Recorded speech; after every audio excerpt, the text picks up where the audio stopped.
Hi everybody, Sal Mayorana. I'm with Leo Roth. We are at New Era Field in the interview room because it's too windy and cold out there for us really, two. I'm sorry, we're really chinsing out here, but we Us two can't old take guys don't want to be out in the cold. Anyways, Bills with a 24-9 victory over the Redskins today. And, you know, hey, it's a win.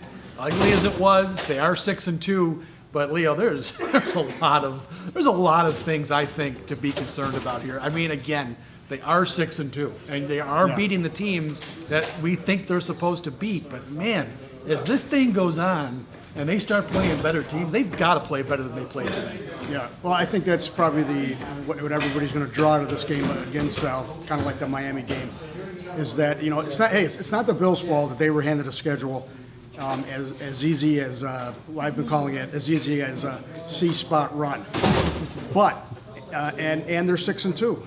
And the good news is that they're not choking. A lot of Bills teams would have choked these games away. Right. They would have done something that really, they're not exactly playing down to the level. They're just a little bit above the level of this competition. Which is just good enough. And it's good enough to win. So I give Coach Sean McDermott and whatever messaging they're delivering, they're coming through. They're making the plays. I mean, again, that whole second half was really, really ugly, but what did they do at the end?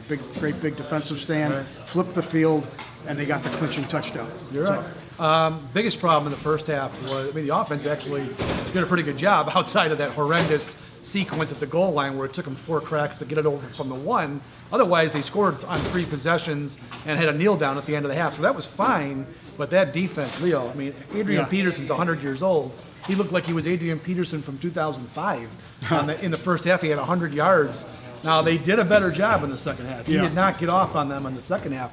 But this is a couple weeks in a row now. Well, actually 3 weeks in a row where teams have run on them. And again, now they got Nick Chubb next week with Cleveland. It's something to be concerned about, I think. There's some issues up front. I mean, they're going to talk about, they're going to say we got to look at the film, and they're going to talk about how they didn't have their run fits and this and that.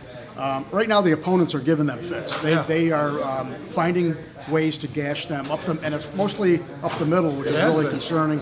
That's where the bodies are, the tackles, the middle linebacker. We can talk a lot about Tremaine Edmonds and his role. Is he out of? Is this the place for this kid? Because he's quite an athletic talent, but doesn't seem to be making many game-changing plays week in and week out.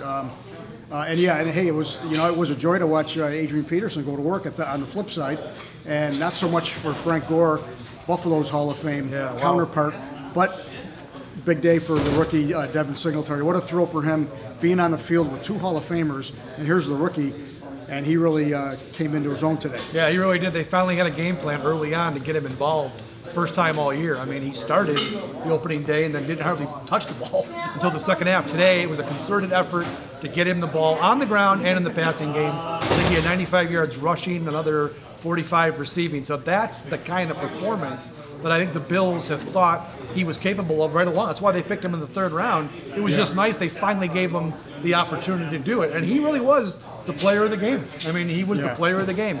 So good for him. I think between his early hamstring injury, getting over that, and then having Dable finally getting, I don't know if Dable didn't have the confidence in him or he was just waiting, so he thought he could use him. I'm just wondering because, boy, I tell you, right off the bat, he was giving them a spark, and this offense needed it after last week. And it's fun to watch him. We finally got to judge him a little bit on what he's like running with a bigger workload and between the tackles a little bit. And he had some really great moves between the tackles to change direction, get 4-6 yards. I think this kid's a player. Yeah, I think so. All right, so we're going to wrap it up here from New Era Field. Our home tour is over. On the road now. A month straight here at New Era Field plus a bye, but Bills on the road the next 2, and we'll be in Cleveland next Sunday for the big Battle of Lake Erie. So for Leo, I am Sal. Have a great week.